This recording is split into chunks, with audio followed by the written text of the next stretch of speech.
I want you to pause for a second and really tune into a very specific physical memory. Right. Something we've all felt at some point. Yeah, exactly.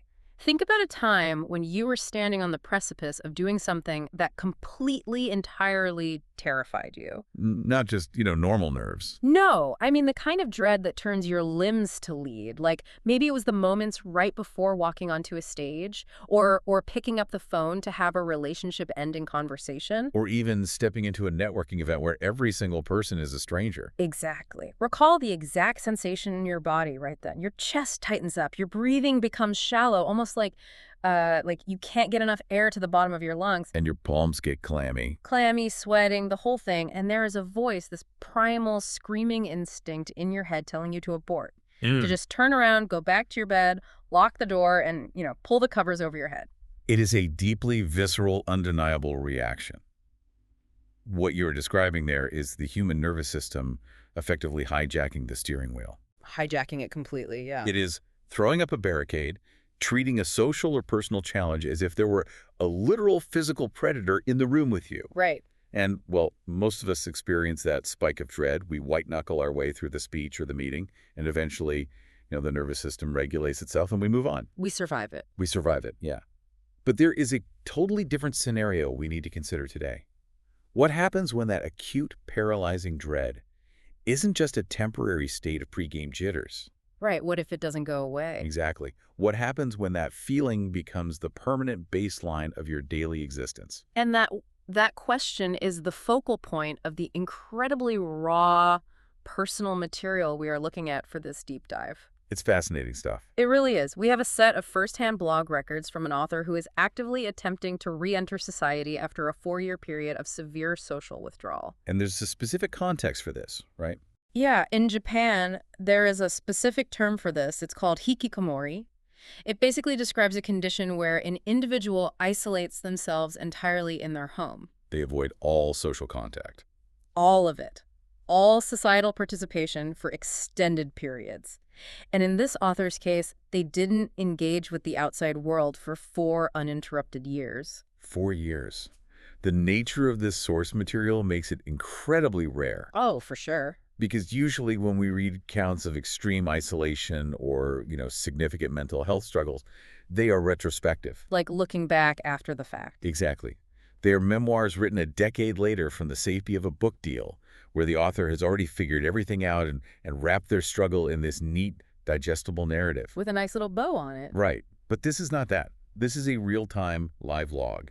It documents the excruciating microscopic effort required to take steps that most of us wouldn't even consider steps. Yeah, like on the surface, the author is just documenting a job hunt. But underneath that, they are meticulously recording the mechanics of completely rewiring their own psychology.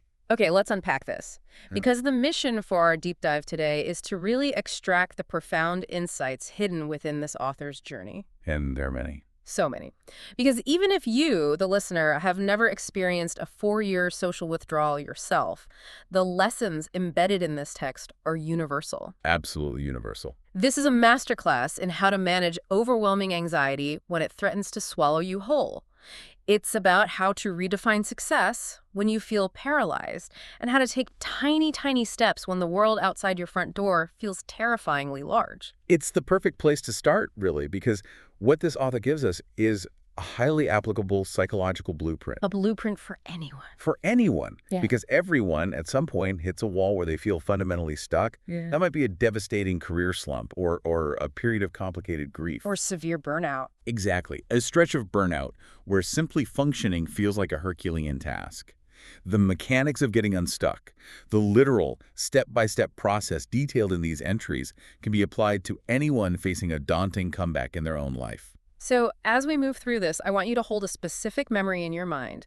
Think of a time when you felt entirely stuck. Just completely paralyzed. Right. A time when taking even the smallest step forward felt genuinely impossible. Keep that feeling accessible as we look at how this author approaches their very first major hurdle, which is a job interview. And we should clarify, this is their first interview in 4 years. 4 years of zero contact. And the author's documentation of the build-up to this interview, it focuses so heavily on the sheer physical toll it takes. It's exhausting just to read. It really is. It begins the night before.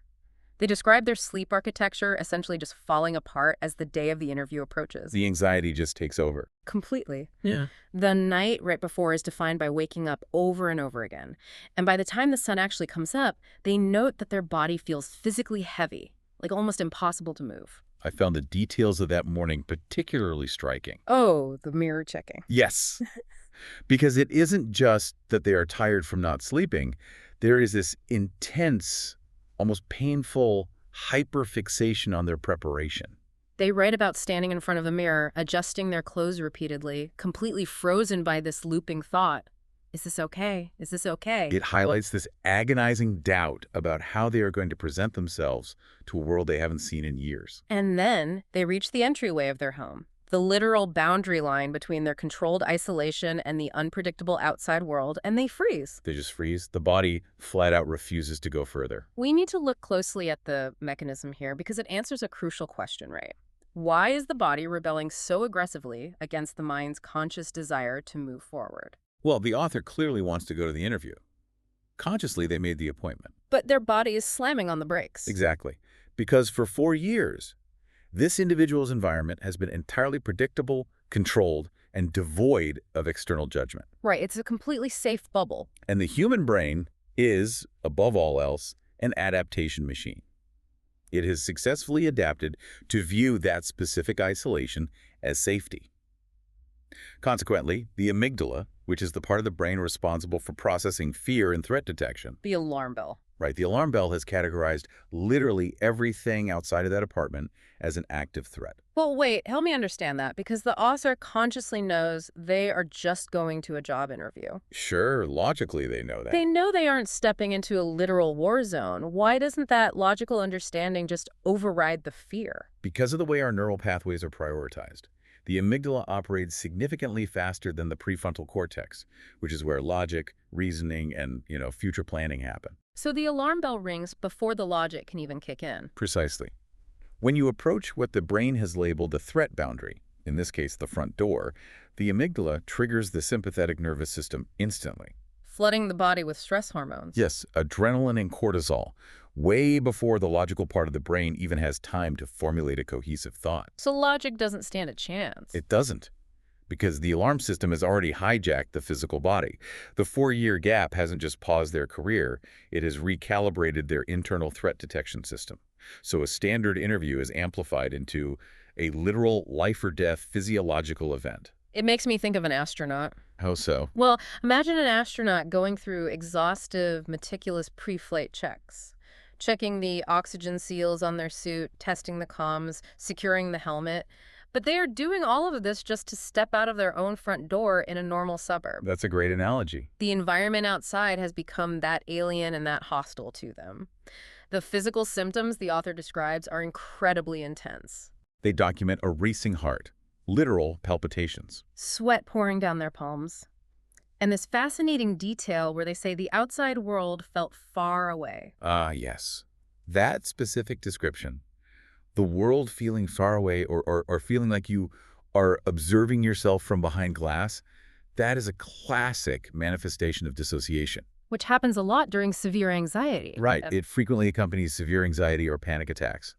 When the nervous system is completely overloaded by sensory input and the perceived danger of leaving the house, it attempts to protect the individual by detaching from reality. It's like a biological shock absorber. That's exactly what it is. So how do they actually cross the threshold? Because this is one of the most compelling moments in the text for me. They don't give themselves a motivational pep talk. They don't try to intellectualize it. Or outthink the panic, which, as you just explained, wouldn't work anyway. Instead, they stop, they take deep breaths, and they bend down to purposefully retie their shoelaces. Yes. They use the physical act of manipulating their shoelaces to calm their nervous system. It is an incredibly intuitive grounding technique. Because when your mind is spiraling, When the amygdala is projecting a dozen catastrophic future scenarios about the interview going wrong, you cannot debate with it. You have to anchor the nervous system back to the present physical reality. right, Focusing on the tactile sensation of the shoelaces, the sequence of the knot, the physical pressure of pulling the strings tight, it forces the brain to process immediate, tangible, non-threatening sensory data. I hear that, but I have to play the skeptic for a second. Go ahead. Tying your shoes. When you are in the middle of a dissociative panic attack where the world feels far away, focusing on a shoelace feels a bit like putting a Band-Aid on a bullet wound. Does that really work? Well, it doesn't cure the underlying anxiety, but it acts as an interrupter. Ah, The panic attack is a feedback loop. okay. Your brain says danger, your heart rate spikes, your brain notices the spiked heart rate and says, see, we are in danger, and it spirals. A vicious cycle. Exactly. Tactile grounding techniques, like focusing intensely on tying a shoe, or holding an ice cube, or feeling the texture of a wall, they force a different type of sensory information into that loop, It breaks the circuit. just enough to create a momentary pause in the panic. Yeah. And that allows the prefrontal cortex to come back online so the person can take one single step forward. So the shoelaces become the anchor to reality. And it works for them. They make it out the door. They manage to put one foot in front of the other, navigate the outside world, and arrive at the interview venue. They actually sit through the interview. But as they note in the text, it doesn't go smoothly. They struggle to articulate their thoughts, they stumble over their words, and a few days later, the inevitable outcome arrives. They receive a formal rejection notice. And the author's documentation of the immediate aftermath of that rejection is critical to our understanding of their journey. Yeah, they write that the rejection landed heavily. The immediate overwhelming physical and emotional desire was to withdraw entirely back into the house. The rebound effect. Right. Pushing their nervous system to its absolute limit, only to be met with objective failure. It triggered a desperate urge to retreat back to the safety of the 4-year baseline. And this is where I think anyone listening who has ever tried to break a bad habit or start fresh will feel a lot of empathy and honestly, a lot of frustration. That's a devastating moment. Because if that rejection validates their fear, if it makes them want to retreat again, how on earth do they mentally survive that blow without undoing all the progress? It's a huge risk. It's so easy for outsiders to say, hey, at least you put yourself out there. But when your nervous system is fried and you're staring at a rejection email, platitudes are useless.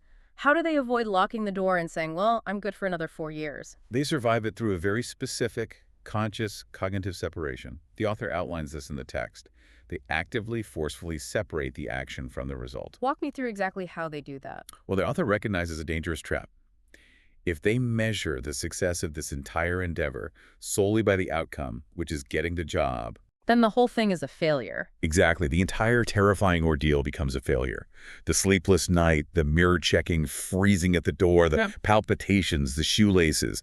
If they didn't get the job, all of that suffering feels like it was for nothing. It becomes empirical evidence that they never should have tried in the first place. But the author refuses to let the outcome dictate the value of the action. Oh, okay, so they reframe it. The outcome was a rejection. Yes. Yes. But the action, the fact that they physically moved a body that had been stationary for 4 years, the fact that they navigated a city street and sat in a room with a stranger, that action remains an undeniable, permanent fact. Wow.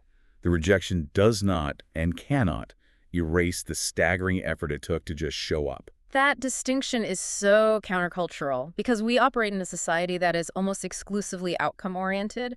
We validate the final result and completely ignore the friction it took to get there. Right? You don't get a medal for training.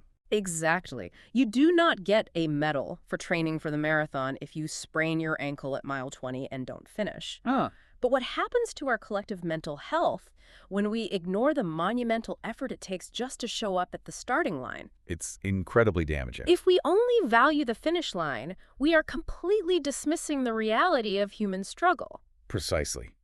And the author explicitly states that viewing the result and the action as entirely separate entities is a method of protecting the heart. Protecting the heart. I love that. Acknowledging the bare fact that they went to the interview at all, which was something that was entirely impossible for the 1,400 days prior, is the only way to lay the foundation for the next attempt. Right. If you allow the outcome to invalidate the action, you're actively dismantling your own foundation. And building that foundation is critical because the challenges don't stop. We've just analyzed the intense physical toll of physically leaving the house.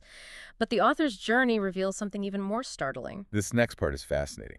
It really is. The exact same physiological terror, the identical panic response, can be triggered without the author even leaving their chair. Yes. The author's second documented attempt at a job application is entirely digital. It doesn't require a suit, it doesn't require a commute, and it doesn't require face-to-face interaction. It only requires sending documents online from the safety of their room. And yet, The physical reaction is arguably just as severe. The author describes sitting at their computer, the documents are prepared, everything is filled out, and their finger literally stops, hovering in midair over the computer mouse, right above the apply button. They physically cannot apply the pressure to click it. They write about their own intense surprise at this reaction. They are staring at a glowing screen in a silent safe room, and suddenly their heart is pounding violently against their ribs. Their hands are visibly trembling. Completely paralyzed by the gravity of a simple millimeter movement of a finger, unable to look away from the monitor. What's fascinating here is the psychological concept of load, or emotional weight. Oh, load. Because the author has avoided society, and therefore avoided external judgment, for so long, the micro-action of clicking a button carries the emotional weight of a macro event. Because they've been so isolated. Right. In a state of isolation, you are completely safe from rejection. Clicking that button is the moment of exposure. It is the exact second they invite the outside world back into their life to evaluate them. Oh, wow. So the brain doesn't differentiate between the physical front door and the digital front door. Not at all. It treats that mouse click with the exact same physiological alarm bells as stepping onto the street. I get the concept of emotional load, but I want to push back on how someone actually navigates this in the moment. Sure. Because it is very easy for us to analyze this from the outside and say, oh, just reframe your fear. But when your heart is beating out of your chest over a piece of plastic over a computer mouse, the overlisting emotion isn't usually fear, it's humiliation. That's a very real component, yes. Right. How do you start feeling embarrassed by your own reaction? How do you not sit there trembling over an email and think, I am a completely broken person. I can't even click a mouse without having a crisis. You've hit on the exact trap that keeps people stuck. The embarrassment is often more paralyzing than the initial fear. Exactly. And the author doesn't have a magic pill to instantly cure that shame. They don't just snap their fingers and stop feeling embarrassed. Instead, they have to actively, consciously force a reinterpretation of the physical signal. What do you mean by reinterpretation? Well, they look at their own trembling hands. They feel their racing heart, and instead of allowing the brain to say, this is proof that I am broken and weak, they force the narrative to shift. Okay. They realize that the trembling hands and the palpitations are undeniable, physical proof of challenge. Proof of challenge. That is a fascinating way to frame it. The author writes that the trembling hand that pushes the button is highly valuable. The palpitations aren't a symptom of failure. They are the biological cost of stretching beyond a comfort zone. So if it wasn't a challenge, their heart wouldn't be racing. Exactly. By reframing the physical symptoms of anxiety as the required symptoms of bravery and growth, they slowly begin to strip away the shame. It completely flips the script on how we interpret our own bodies. How often do you, listening to this, feel the butterflies in your stomach or the sweat on your palms and immediately interpret it as a stop sign? Almost always, right? Yeah, we think, oh, I feel anxious, therefore this is a bad idea, I should back away. We interpret the friction as a warning sign rather than recognizing it as the friction of growth. Exactly. And to manage this intense emotional load, to actually get the finger to click the button, the author utilizes a strategy of microsegmentation. Breaking things down. Yes. When a goal is too large, like re-enter society or start a career, the cognitive pressure is paralyzing. So they break the goal down into units so small that they don't trigger the amygdala's alarm system. Right. The goal isn't to get a job. The goal is just to open the document. And the goal isn't to start a career. The goal is simply to apply 1 ounce of pressure to the left side of the mouse. Just press the button. And what I found brilliant is that they don't just click it, survive the panic, and move on. They have a very specific protocol for solidifying these microactions. The recording aspect. Yes. The source material talks about the absolute necessity of recording these tiny steps, actually writing them down on physical paper or speaking them out loud into the empty room. Creating an audiovisual anchor is a well-documented and highly effective psychological tool, especially in cognitive behavioral therapy. How does that work exactly? Well, when you are in a state of high anxiety, your internal narrative is chaotic, unreliable, and heavily biased toward the negative. You're just spiraling. Right. But by physically drawing a check mark on a piece of paper next to the words, click the apply button, or by vocalizing the phrase, I sent the document, you force your brain to process a concrete reality. You're making it undeniable. Yes, you are creating a tangible external record of forward momentum. When the negative self-critical thoughts inevitably creep back in later that evening, you don't have to rely on your memory. You have physical evidence to counter the narrative. Try to visualize that, right? Imagine having a notepad on your desk and the only item on the to-do list is clicked a button. It seems small to some. Yeah. To someone who hasn't experienced this depth of paralysis, that might sound absurd or childish. But when you are trapped at the bottom of the well, that check mark is a lifeline. It is undeniable physical proof that you are capable of movement. And we must recognize that the longer you have been stationary, the heavier the weight of that first movement is. For sure. The author explicitly notes this correlation. The longer the time stopped, the greater the significance of the movement. Acknowledging the immense weight of that seemingly tiny step is essential. It is the only way to build the psychological foundation necessary for sustained recovery. Which naturally leads us to a massive shift in how the author operates. Because this simple act of recording a microaction, of validating the mouse click on a piece of paper, paves the way for a complete philosophical restructuring. It really changes everything for them. It does. The author essentially dismantles and rebuilds the entire way human beings measure the concept of success. They tackle the core toxic problem head-on, which is the societal default of defining success purely by results. Which we touched on briefly with the interview rejection. Right, but the author expands on it significantly here. If your only acceptable metric for success is getting hired, passing the exam, or securing the outcome you wanted, you are guaranteeing a psychological crisis when you inevitably face repeated failure. Because if you only focus on the failed results, you start to internalize the failure. The author describes developing this toxic core belief, which they articulate as the feeling of, I can't do anything. It's an absolute statement. Notice the phrasing, yeah. It goes from, I failed this specific interview to, I can't do anything. The failure mutates from an isolated event into a permanent identity. In clinical psychology, that cognitive distortion is known as overgeneralization. You take a single negative data point and apply it broadly to your entire sense of self and your future capabilities. So how do you fight that? Well, the antidote that the author discovers and rigorously practices is to radically redefine success by evaluating the process, entirely divorced from the outcome. Evaluating the process, meaning the simple act of putting on shoes and walking to the venue is the success. The act of sitting in the chair and pressing the button is the success, regardless of whether the email bounces back. Precisely. If going to the venue was a physiological impossibility a year ago and you managed to do it today, that is a profound success. Right. Whether or not you secure the job is irrelevant to that specific metric of growth. But maintaining this mindset is not a passive realization. It is a fundamental shift in perspective that requires active, daily, relentless practice. And the author details exactly how they practice it. They describe a daily homework assignment they give themselves. This part is crucial. The assignment is to find achievement in the most mundane, invisible routines imaginable. Waking up at a reasonable hour, changing out of pajamas, cleaning a small section of their room. Basic daily living activities. Yeah, for someone fighting their way out of extreme isolation, putting on hard pants is a victory. And the critical component of this homework is that at the end of every single day, without fail, they force themselves to recall and acknowledge 3 things they achieved, regardless of how microscopic they might seem. We are looking at a profound exercise in neuroplasticity here. Specifically, the principles of Hebbian theory, which states that neurons that fire together wire together. Oh, interesting. How does that apply here? When an individual is depressed or highly anxious, their brain's neural pathways are biased toward noticing, amplifying, and remembering failures. It's like a negative filter. Exactly. The brain essentially filters out positive data because it doesn't align with the internal narrative of worthlessness. Okay, so they have to manually override it. By forcing themselves to sit down every night and identify 3 achievements, even if those achievements are just, I got out of bed, I drank a glass of water, and I washed a single dish, they are actively, physically rewiring their brain. Wow. They are forcing new neural pathways to fire.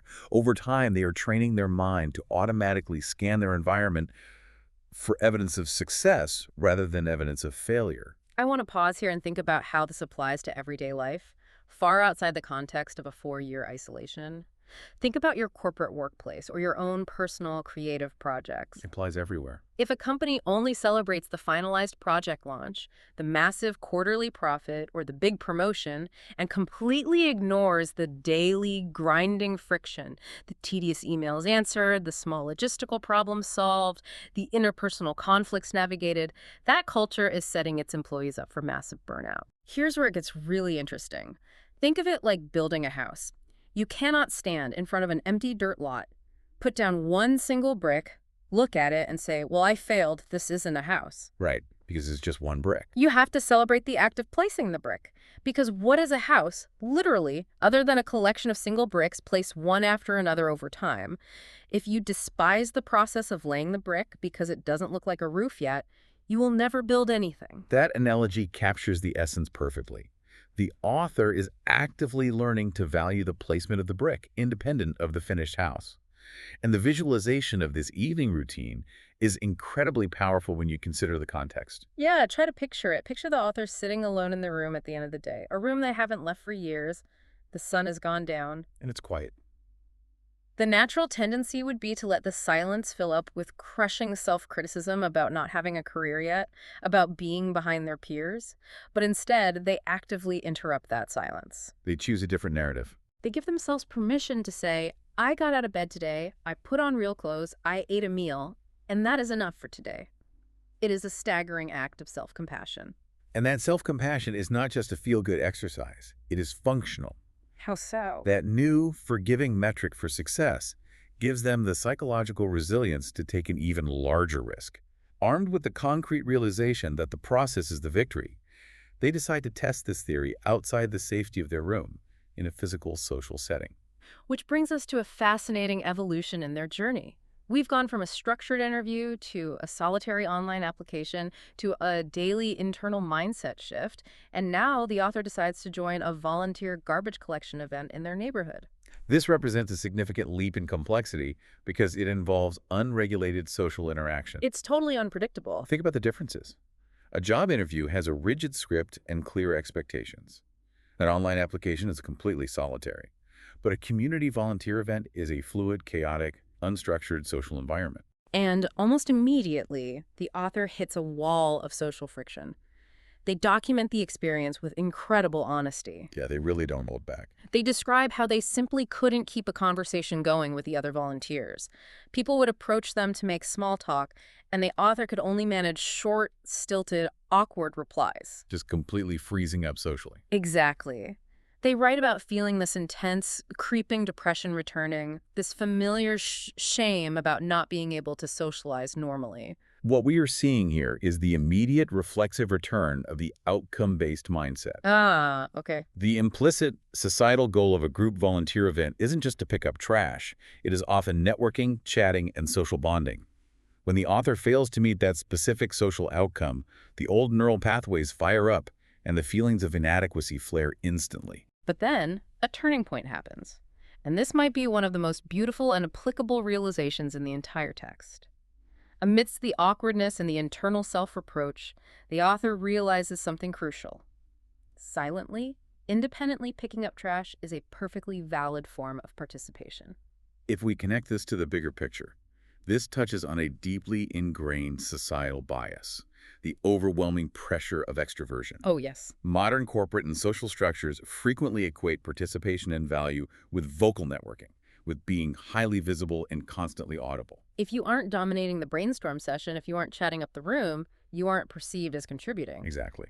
But the author challenges this bias head-on. They prove, through their own direct experience, that a shared silent presence is an inherently valuable, legitimate contribution. They realize that the physical act of simple, repetitive labor, focusing their eyes on the garbage on the ground, picking it up, depositing it in the bag, it actually left no mental bandwidth for those anxious, spiraling social thoughts. It was grounding. Yes, and at the end of the event, they look down at the physical volume of trash in their bag. It is a tangible, undeniable, physical manifestation of accomplishment achieved without a single word spoken. The trash is gone. The neighborhood is cleaner. They did that, and their silence didn't make the act any less valuable. It is the ultimate real-world manifestation of their new process success metric. So they won, essentially. Yes, they did not achieve the extrovert outcome of making 5 new friends and charming the group, but they absolutely achieved the process outcome of participating, showing up, and contributing to the physical reality of the event. So what does this all mean for us? I think it suggests that we so often force ourselves into the wrong shape of interaction and then punish ourselves when we don't fit. We constantly judge ourselves against the wrong rubric. Exactly. How many times have you, the listener, opted out of an event completely, a friend's party, a work gathering, a community meeting, just because you knew you didn't have the social energy to be on? It happens all the time. You stayed home because you thought, if I can't be charismatic today, I shouldn't go. When in reality, you could have just shown up, existed quietly in the corner, and that would have been enough. We deny ourselves the opportunity for participation because we have been conditioned to believe there's only one valid way to participate. Exactly. The author realized their shape for that day wasn't the chatty networker.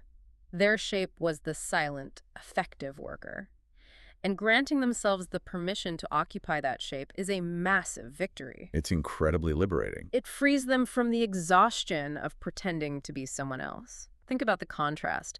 The awkward, stilted conversations at the start of the event where their nervous system is screaming because they were trying to force themselves into the chatty shape versus the peaceful, quiet rhythm they find later, just dropping trash into a bag. That full trash bag is literal proof of their existence and their worth, dictated entirely on their own terms. It is a triumphant moment, but we have to look objectively at the reality of what this sequence of events means for the author's physical and emotional reserves. Right, because it's been a lot. Let's review the timeline. They have pushed their nervous system through the interview threshold, navigated the panic of the online application, instituted a rigorous daily mindset shift, and now braved an unstructured social volunteer event. That is an immense amount of emotional debt they're racking up in a very short period. Precisely. They're spending psychological capital at an unprecedented exponential rate compared to the absolute stasis of the previous 4 years. They're going from 0 to 60. The critical question for long-term survival becomes, how do they manage that mounting debt before they experience a total system crash and end up right back behind a locked door? And that takes us to the final crucial component of this journey, the maintenance loop. Following all of these intense, boundary-pushing events, the author has a scheduled counseling session. And their strategic approach to this session is brilliant. It is incredibly mature. Yeah. They explicitly plan to take all the raw, unprocessed feelings, the terrifying palpitations from the mouse click, the painful, awkward silence of the volunteer event, the heavy dread of the interview, and bring them directly into the session. They don't try to hide it. No, they make a conscious choice not to polish the narrative, to make it sound like they have it all figured out for the counselor. The text notes something really important about the mechanics of this. Putting these heavy, isolated experiences into words lightens the load and organizes the mind. Let's break down the neuroscience and psychology of externalization. Please do. When you keep the memory of that awkward volunteer moment entirely in your own head, it exists in an emotional echo chamber. Your anxiety is free to amplify it, distort it, and allow it to fester until it feels like a catastrophic failure. It just grows and grows in the dark. But the moment you speak it aloud to another human being, especially a trained counselor, you are forcing the brain to move that experience from the internal emotional centers like the amygdala over to the external linguistic logical centers like Broca's area. So speaking it changes where it lives in the brain. Exactly. The simple act of vocalizing the fear forces you to structure it linearly. It deflates its power. It transforms an overwhelming emotional tragedy into a manageable data point. It makes me think of deep-sea diving. How so? If you have been living at the bottom of the ocean under all that intense pressure for 4 years, you cannot just shoot straight up to the surface in one day. You will get the bends. It will destroy you. That is a very apt comparison. The author going to counseling, talking through the awkwardness and the heart palpitations, it's essentially them taking psychological decompression stops. They are letting their system adjust to the new pressure before moving higher. And learning from it as they go. Yes, because by repeating this process, the author mentions, they start to recognize their own reaction patterns. They start to understand what specific stimuli trigger their tension or depression, which allows them to actually prepare countermeasures. It's like they are becoming a scientist studying their own brain rather than a victim of it. This raises an important question about how all of us manage our own sprint and rest cycles. Definitely. The author explicitly acknowledges in the text that they have done too much, too fast. They don't view this as a failure, they view it as biological feedback. They emphasize the absolute necessity of prioritizing rest when they feel their capacity waning. They have to recharge. They state very clearly in the source material, recovery pace is different for everyone. There is no need to compare. That is such a vital warning about what we can call the rubber band effect. You know the feeling. When someone who has been stuck in a rut suddenly starts making progress, like this author did, in a really condensed span of time, the overwhelming temptation is to just keep accelerating. You don't want to lose the momentum. Right. You finally feel momentum, so you pull the rubber band tighter and tighter, thinking you are flying forward, until it inevitably snaps, and the recoil sends you further back than where you started. Hustle culture conditions us to believe that once you initiate momentum, you can never stop, or you will lose your edge. Yeah. But sustainable psychological recovery requires periods of consolidation. Consolidation, yeah. You make a leap, you push a boundary, and then you must rest to allow your nervous system to adapt to the new baseline. If you refuse to rest, the system shatters. The author possessed the self-awareness to recognize that their emotional capacity was temporarily maxed out. I just want to highlight the incredible grace the author shows toward themselves in this moment. The text basically advises the reader to just accept the version of you who managed to move slightly more today than yesterday. It's beautiful advice. That is an incredibly hard philosophy to adopt in a world that demands constant, exponential, visible growth. Imagine walking into that counselor's office not feeling like a broken person who is failing to be normal, but as a researcher, actively gathering data on their own recovery. Using the terrifying interview, the panic-inducing mouse click, the awkward garbage collection, not as a running list of personal failures, but as an objective map of their own mind. It is a profound evolution. They transition from being a passive victim of their anxiety to being an active, compassionate, and strategic manager of it. It really is. So let's bring us all back and look at the totality of the journey we've been tracking today. We started with a 4-year gap of total isolated stasis. The complete standstill. We moved through a terrifying physiological rebellion before a job interview. We examined the paralyzing heavy gravity of a single digital mouse click. We found silent, meaningful, valid participation in a neighborhood garbage collection event. And we ended in a counselor's office, watching the author organize all of this raw, chaotic data into a sustainable, compassionate path forward. The ultimate synthesis of this entire source material is a radical, desperately needed redefinition of courage and progress. Courage is not the absence of palpitations. It is not delivering a smoothly executed, charismatic interview or being the life of the party at a volunteer event. Courage is the trembling, sweating hand that presses the button anyway. Exactly. Progress is not a clean upward trajectory on a chart. It is messy. It is exhausting. And it is a highly personal metric that absolutely cannot be compared to anyone else's timeline. I want to leave you with a final thought to mull over today, something that builds on this author's incredible journey. If we were to actually apply this author's metric of success to our own daily lives— The process metric. Right. If we actively started valuing the sheer messy friction of the attempt over the polished final outcome, how would that change the way you judge the people around you? How would it change the way you view your colleagues when they stumble on a project, or your loved ones when they are clearly struggling just to maintain? It would change everything. But most importantly, how would it completely change the way you judge yourself on your absolute least productive days? If a trembling finger on a plastic computer mouse can be a massive, celebrated, documented victory, what invisible victories have you achieved today that you haven't given yourself credit for? It is a question worth carrying with you. Thank you for joining us on this deep dive into some truly remarkable source material. We'll catch you next time.